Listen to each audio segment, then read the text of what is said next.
So thanks a lot for the kind invitation and for the presentation. I'd like to start with this famous Roman sarcophagus of Ariadne and at the Louvre Museum, because I will be speaking of the importance of the Dionysus, this as Jamer has put it, apolitic god. No, this is the beginning of our discussion. No,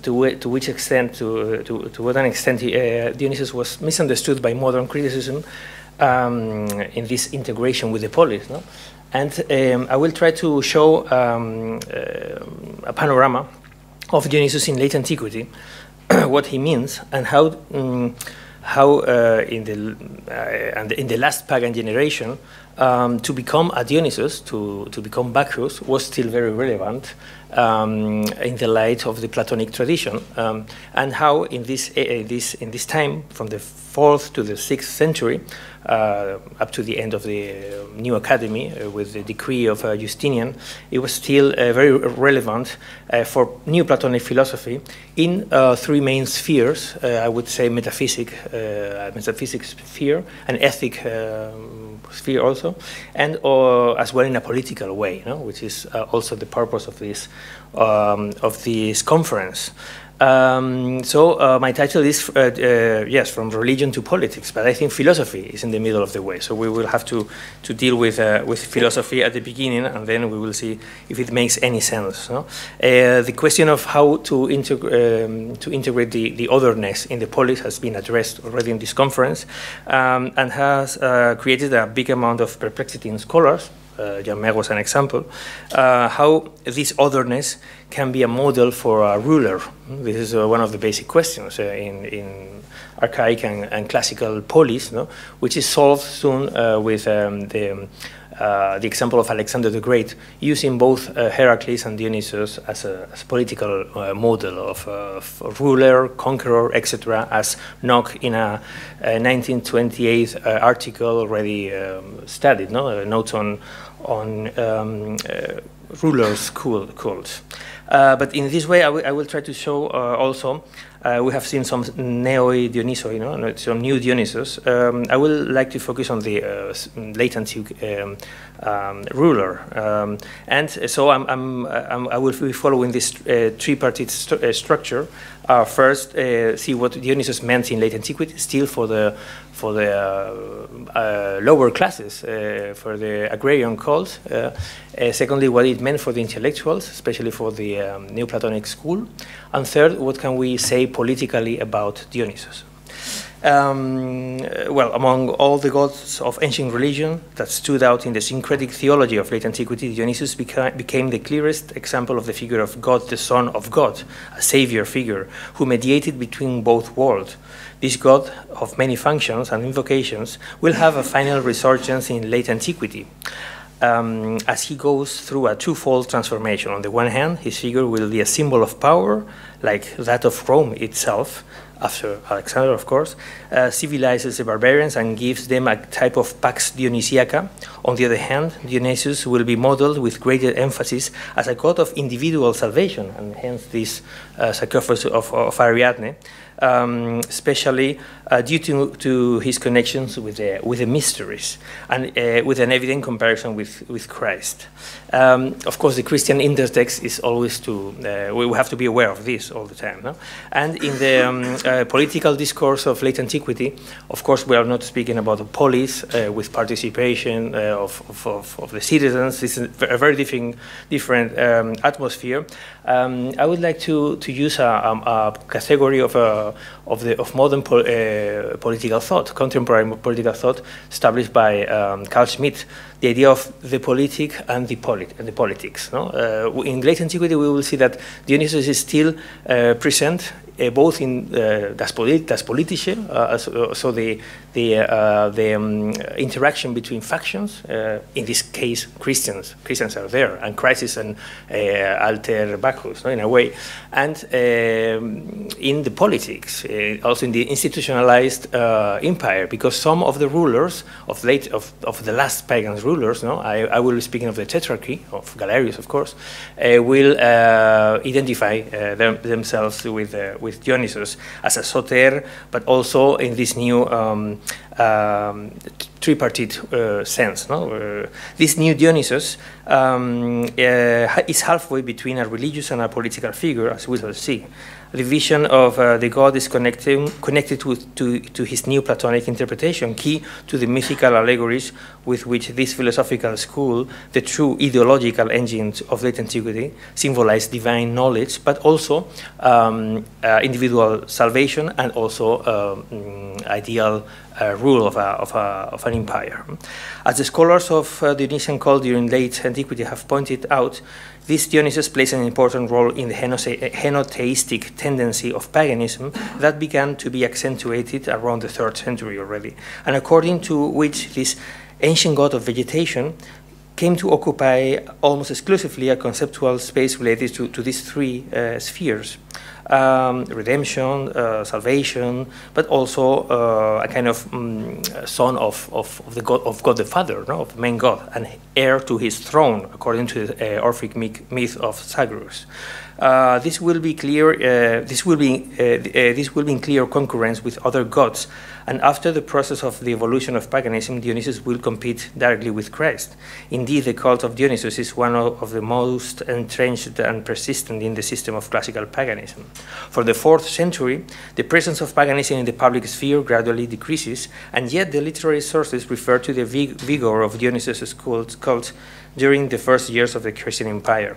We see an example even under Emperor Valens.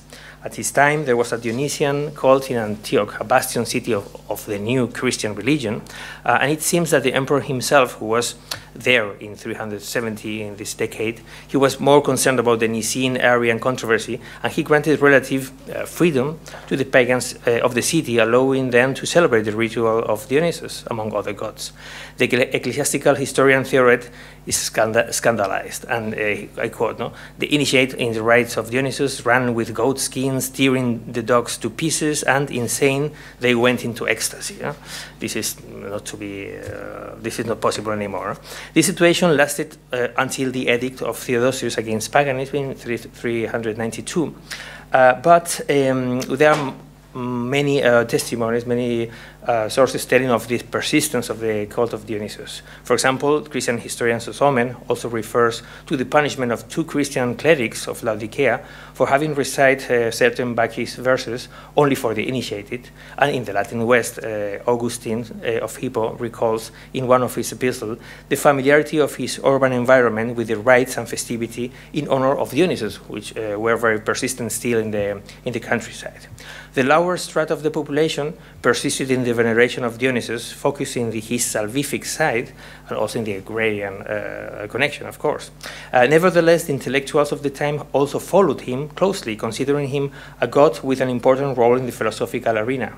The epitaph, I would like to give 2 examples of lower strata and higher strata of the society. There's a humble grave, an epitaph from late antiquity quoted by Brown, Teber, and Vane, saying that the deceased was, I quote, snatched by Bacchus in order to become his initiate and companion. No? In the funerary iconography, not only sarcophagus, but vases and sculpture, etc., Dionysus and Ariadne are everywhere.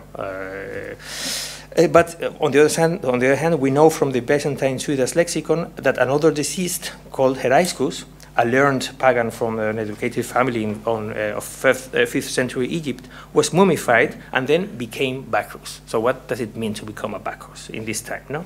He was a member of the family of Apollon, a very influential pagan family of late antique Egypt, from the 4th to the 5th century, and he was related also to the last pagan riots in Alexandria, no? The one of 486. There was this poet Pamperpius of Panopolis who went to the capital, to Constantinople, and was in the middle of this last attempt, last pagan chance of political survival, let's say. No, it's very interesting because he was at the same time as a riot in Alexandria. No? He was dead he died in a fortress of Papirion besieged by Emperor Zeno. But it was so to speak, the last chance, no, in this generation. But this generation is key, in my view. And still in 6th century Syria and Egypt, there will be a cult of Dionysus in many different social strata. Even as late as the 7th century, at the Council of Constantinople, Justinian II wanted to include an explicit condemnation with threat of excommunication for those who invoked, I quote, the name of the execrable Dionysus. No? Well, this is, we must ask ourselves what it means to become a Dionysus in this time. No? We know from Plato's free truths that many are the Thyrsus bearers, but few the Bacchoi, that to become a Bacchus was very a deeply rooted leitmotif in Platonic philosophy. But it's especially interesting to see how the pagan intellectuals from Neoplatonism interpreted this idea of becoming a Dionysus and what Dionysus meant for them. Well, I will show a mirror. The mirror of Dionysus. Why the mirror of Dionysus? No? Yes, it works. It's Dionysian magic, maybe. Well, why a mirror? Well, Dionysus appears as a symbol of alternation, second hypostasis, soul of the world, mediator in contact between the intellectual and the sensible world. The place of the second hypostasis, that of the Logos, is evidently also for Christ. But for pagan henotheism in late antiquity, Dionysus is par excellence the sun god. There is even a famous quotation by Macrobius saying that this god is in two phases, no? Underground or celestial. Celestial is Apollon, Phoebus, and underground is Dionysus. No? It was an old leitmotif also of philosophy. It appears already in Heraclitus, no? This connection with the Hades. But the emphasis on the philosophical interpretation of Dionysus came from an ancient tradition on the Platonic Academy. We have addressed already in the discussions the importance of Plato's laws and the rules of the symposium there. The Middle and the New Academy developed these ideas, no? Which are in the Phaedrus, in the Symposium, with Dionysus as a symposiarch, and inspiration also of this mystical way of the initiate towards ascent to the good. But also in Plutarch, of course, with whom we have seen here some of his Dionysian interest in myths and allegories, etc. But the interpretation of Dionysus is especially relevant from Plotinus onward. The idea is that, Dionysus is a kind of bridge between the two worlds. And we must especially mention the myth of Dionysus Zagreus, the Orphic myth of Dionysus. His death and his, as you know, this is politically very relevant because even during his childhood, as a Urkind, as a Wunderkind, he was the one chosen by Zeus to be his successor on the throne of the universe. It has a political relevance. However, this succession is, as it happened so many times in the reality of the Roman Empire, would be frustrated by a conspiracy. The child Dionysus is deceived by the Titans at the behest of the jealous Hera. The Titans dupe him with children's toys and, among other things, with a mirror in which he remains looking at his reflection enraptured. Taking advantage of his carelessness, the Titans kill him, tear him apart, and eat him. And the myth has interesting endings. The second Dionysus, that of the Theban myth, will emerge from his salvaged heart. The Titans are killed by an enraged Zeus with his thunderbolt, and from their ashes humanity will emerge, evil from the god's perspective, but partially divine from having participated in the horrible banquet of the gold child. This myth was used not only as a symbolic narrative narration of the fate of the soul, but also as a metaphysical allegory of the transition between unity and multiplicity, the intelligible and the sensible, the indivisible and the divisible, reality and its reflection, hence the mirror. The Zagreus myth, probably based on an ancient history of the Orphic ritual, provided this late antique Dionysus with a deeply scatological and soteriological dimension within the framework of the mystery religions, which would be decisive for its Neoplatonic reworking. Neoplatonists were very interested in this idea, or in the idea of the mirror, and they, with the mirror and the reflection of Dionysus, explain allegorically the process of the soul at the crossroad of the intelligible and the sensible world, and its transition between the one and the many. I quote Plotinus. He says in the first Ennead, the souls of men see their images as if they were in the mirror of Dionysus, and they happen to be on that level by jumping from above, but they are not torn from their own principle and intellect. End of quotation. Well, there's another famous myth of reflection in the mirror, that of Dionysus, that Plotinus uses as well, but Dionysus is a man. It's about the destiny of human soul. Dionysus is a god, and he's used to express also a Neoplatonic cosmology, and even cosmogony, how our material world is created. The dismemberment of Zagreus appears in other authors. For example, in Macrobius, commentary on the dream of Scipio, he alludes also to the mirror that appears in this myth as the reflection of the intelligible over matter. And it's very especially relevant for Proclus. In Proclus' system, this emblematic episode will have a determining cosmological aspect. In this system, Dionysus works as a child god of the wonderful, the wonderful child, who is able to give rise to the cosmos. For Proclus, child Dionysus appears as an allegory of the cosmic intelligence, the os nous, the nous of God, of God the Father. And also a symbol of the ability of the universe to be filled with the intellect. And the intellect is the undivided substance of Dionysus, which has been torn apart in a multiplicity of fragments by the action of Zeus, of the Titan. Sorry. Later on, Proclus interprets the rebirth of Dionysus from the tide of Zeus and its subsequent care by the Norse Hypta as the reception of the intelligible forms by the soul of the war. Dionysus in the mirror is then the god that allows human souls in a certain way to participate in their own mysterious, sacrificial, and cosmogonic experience in desiring to descend to the created universe. But secondly, I would like to stress the ethical perspective, because for Proclus, Dionysus also embodies the divine part in the human being, as a consequence of the Orphic myth. I quote Proclus, "The intellect in us is Dionysian, and is a true agalma of God." He used the word agalma, divine statue, not icon. There was this Neoplatonic fantasia and the debate on perception, and well, mirroring was a favorite metaphor for fantasia, already from Plato, Theaetetus, and Aristotle, the anima, and it was taken by the Neoplatonists also to develop the idea of how our soul, our mortal soul, can comprehend some of this divine work. So the intellect is Dionysian; it's a kind of statue of the god within. Other thinkers like Olympiodorus and Damascius also refer to the myth of Zagreus in a philosophical manner. I will leave this for the written version of the paper because I fear being too long. But the idea is, well, in short, Olympiodorus comments on Plato's Phaedrus and claims that those who are called Bacchus, that becomes Bacchus, are really the philosophers who have lived in a contemplative and just way. And in his commentary to the passage, he said that only someone who leads such a life can become a Bacchus, since, I quote, "we are changed to matter like the Titans by extreme partition in a world in which mine and yours prevail, but we are resurrected like Bacchus. Therefore, we become more receptive to the gift of prophecy as death approaches us." This is a classical theme. And Dionysus is the pattern of death because he is the pattern of ecstasy in any form. End of quotation.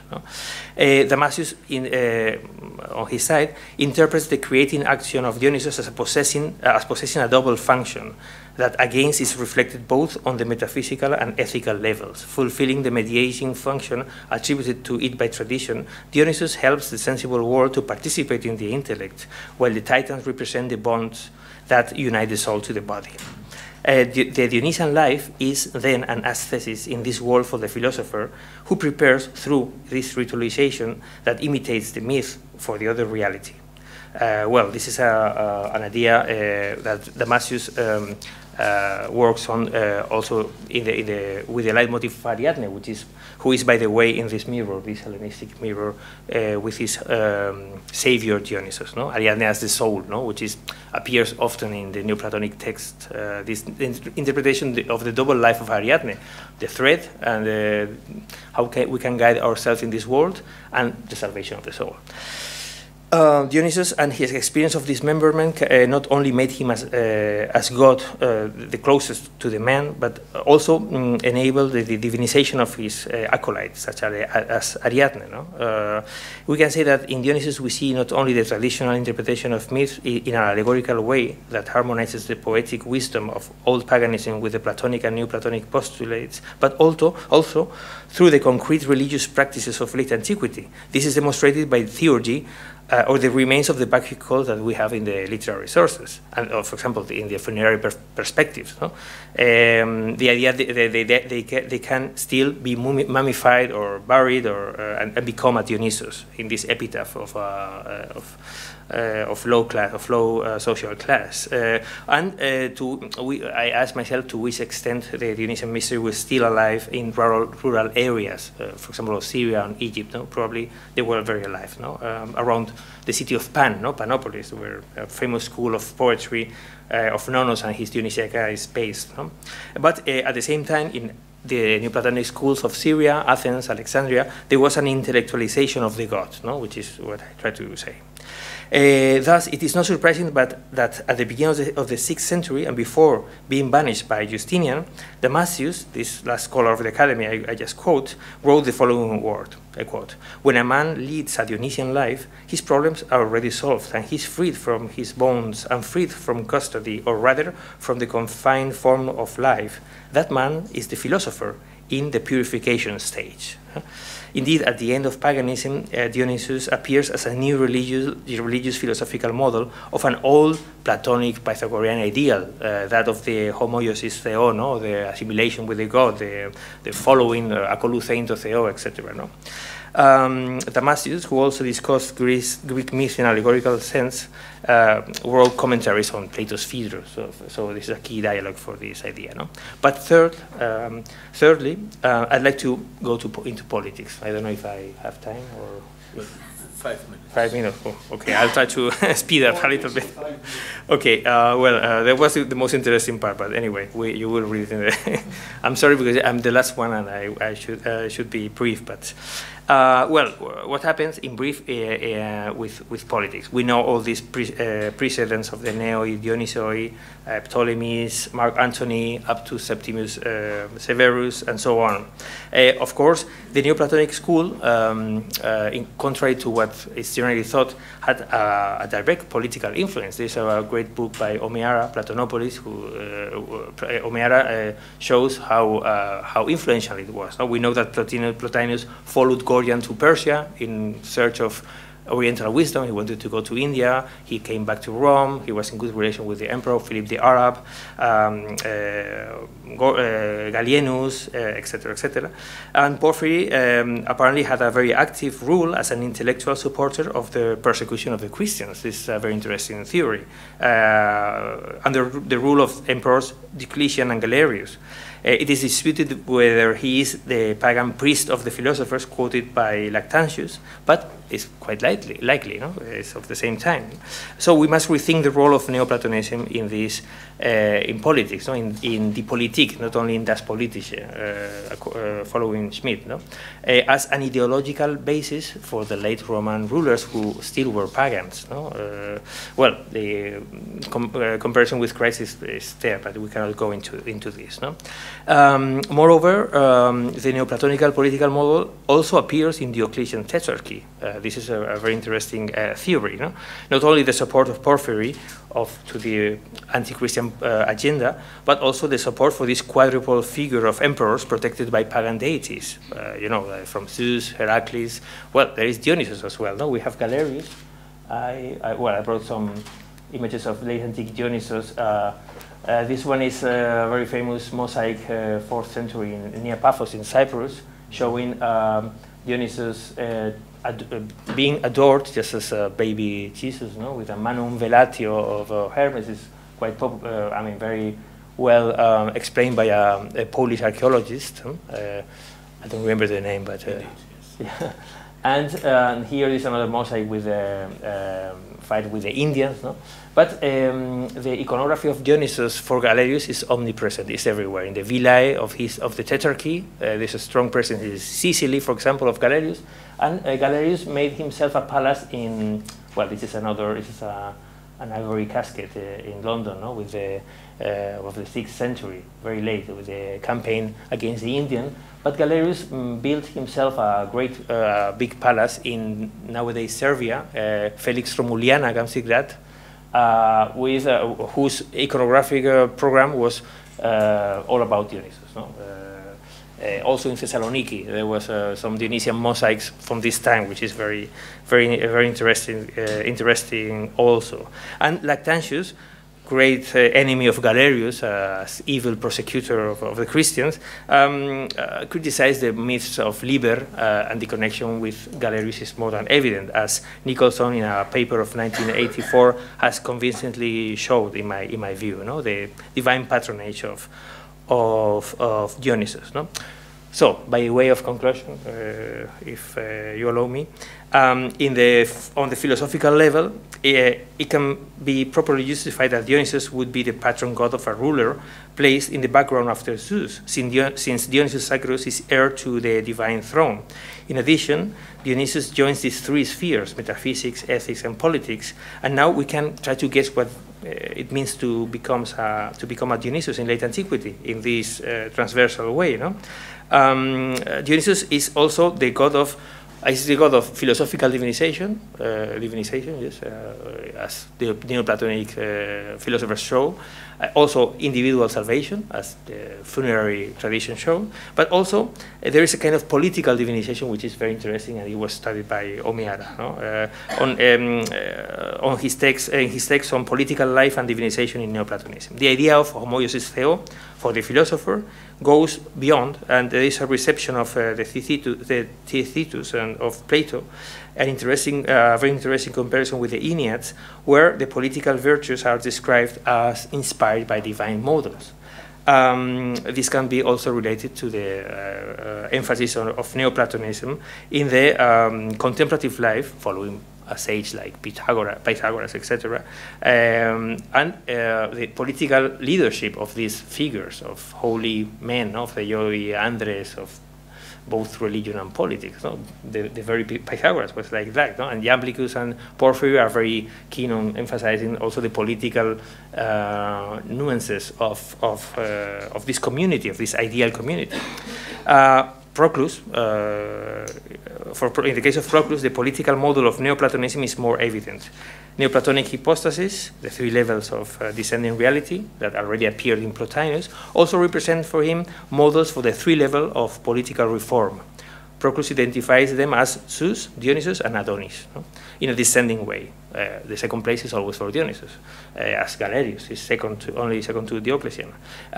In the one, the Henads, and the intelligible reality, with three types of demiurges that correspond, according to his commentary on the Timaeus, with three types of government. Without delving into the complex details of this system of demiurges, the importance of Dionysus is hard to be underestimated here. No? It's observed here as he placed him in the second place after the supreme god, in a way that could interest the tetrarchy system and the deification of the ruler. In addition, it had at the same time the already mentioned background of Dionysus as a divine part of the soul, and it was along a Platonic tradition. To sum up, as we can see, whether as a ruler or as a philosopher, Dionysus appears as a powerful symbol that permeates, thanks to the henotheistic and Neoplatonic interpretation, various ideological levels in late antiquity. Thank you.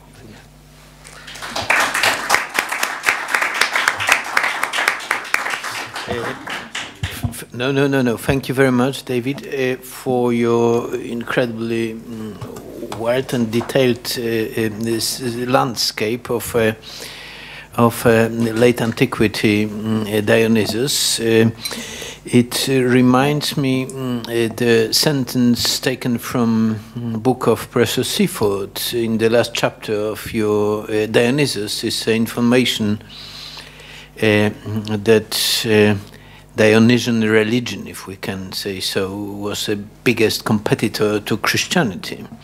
And that what David shows in fact incredibly rooted in the ancient reality and very multi-aspectual presence of Dionysus. It would be very interesting to hear your opinion, maybe on the end of a discussion, not to start to.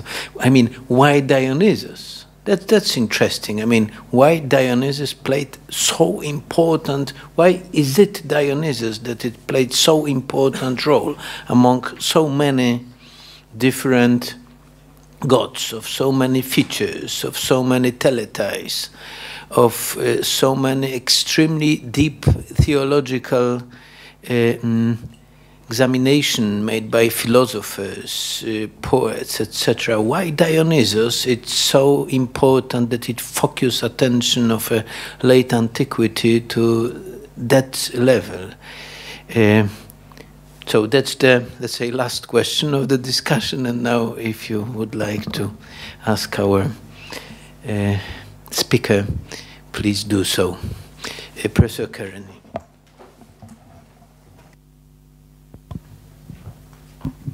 Oui, merci. Merci, je parle français.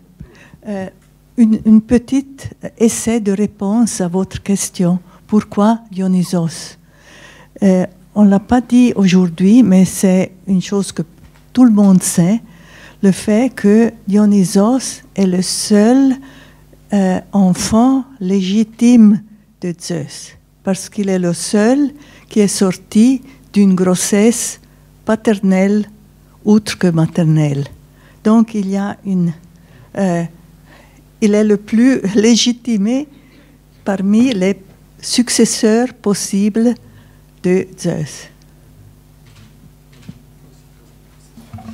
So everyone are part of the sisters of Semele. I would say believe on that. Of course, I mean that's a joke. Yeah. Professor Seaford, please. Would you like to pass a microphone? Well, one factor in the popularity of Dionysus, which we haven't really mentioned, or not very much, is mystery cult, which was Dionysiac mystery cult was clearly, we know from inscriptions and texts and visual evidence, very important in antiquity, in late antiquity, in early Christian antiquity, so that Clement of Alexandria has to attack it and say that Jesus is the real mysterion. And it's popular because it deals with death. I mean, mystery cult is a rehearsal of death in order to remove the fear of death. That is going to be popular, and that is therefore something which Christianity has to take on and defeat, either by suppressing it or by using its vocabulary in the Christian message, which does both of those things. So, but that, of course, mystery cult isn't the only feature of Dionysus. You also have the popularity of Dionysus in agricultural activity, in drinking, and so on. But mystery cult is far more important than one might initially suppose, because, of course, it was secret. It was not to be revealed. But nevertheless, we can uncover it in many different ways. And but of course, mystery cult is important to go to the talk we've just heard in understanding Plato and Plotinus, because both those philosophers, and indeed many other philosophers, do something a bit similar to what the Christians do. They say, well, this is the real mystery, is philosophy. And they use the vocabulary, as Plato does, as Plotinus does, of mystery cult. So there's a connection with Dionysus. Dionysus is not the only mysteries, you also have Eleusinian mysteries. But then there are other Dionysuses, the Dionysus the Conqueror, the Dionysus, the god of the whole people, and so on. I'm rather doubtful, certainly, that Plotinus has any political consequence. I mean, to be sure, there was a plan to set up a Platonopolis, which was simply a community of philosophers. It had no serious political significance beyond that, and of course it didn't even happen. Plotinus knows wealthy people. In fact, he needs to know wealthy people because he needs to be supported. And we know that, but I don't see anything in the Enneads. There is some discussion of justice, of course, but there's no political program there. I mean, the contrast with the great master Plato is total. This is a philosophy that has retreated into salvational metaphysics, a psychology of salvation, and so on. I don't think that we can call Plotinus significantly political, the least political in a sense of all philosophers. That doesn't mean, of course, that Dionysiac cult doesn't retain its political significance. And anyway, I'll stop there because I'm simply reacting to different things in what you've said.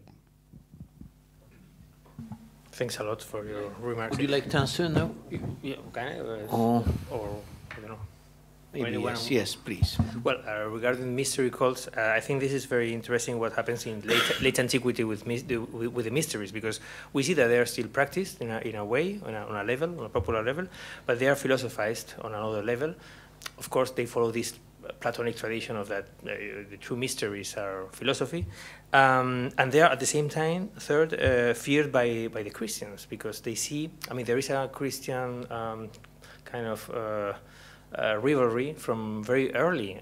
We can also read the Gospel of John as a reference to the true vine, the false wine. There was a cult of Dionysus in Palestine, from the Hellenistic times. No? And it's very interesting how that interacts with Christianity and Dionysus. No? I was going to there and write something, but I didn't. Proclus politics and Arianism, that should be studied, because this last, I mean, it's true that Plotinus, answer to the second question, has no explicit political agenda there. It speaks of political virtues, but very well. We have to remember also that Plotinus was used in a way by his pupil Porphyry, who wrote extensively on him, biography, and collected all the. So he was beyond that. No, he was like the godlike sage and master, and probably had no clear, explicit political agenda, no? Unlike the other philosophers, no? We have to we must remember, for example, not only Proclus and in the Platonic school of Athens, but also in Alexandria, the Hypatia case, who is in the there's a new book of Edward Watts about that. Is in the middle of the political debate, no? No, I was going to say that. Yeah, I mean, these Proclean politics have a lot to do with trying to concile the idea of a divine ruler with a monos theos, no? That would have worked with Arianism, a kind of second hypostasis. That's why the figure of Dionysus is so interesting in Proclus as the model of the second kind of government, no? But yeah, but still, it's true that for Plotinus, the main interest of Dionysus is both metaphysics and ethics. I mean, for the individual salvation, I would say, as a metaphor also for the differentiation of matter. Well, yes, that's my point. No, my point was regarding Plotinus, his relation with the power is very, very close, no? And the Neoplatonic school has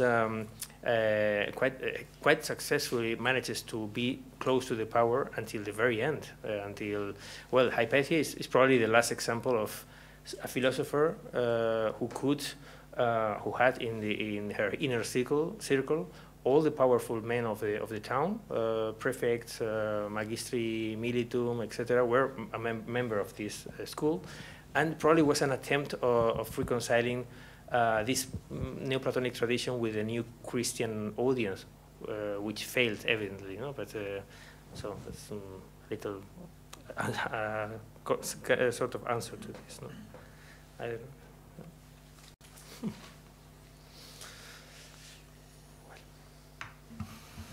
So I think this is the end of a discussion. Thank you, David, again. Thank you very much for your excellent paper.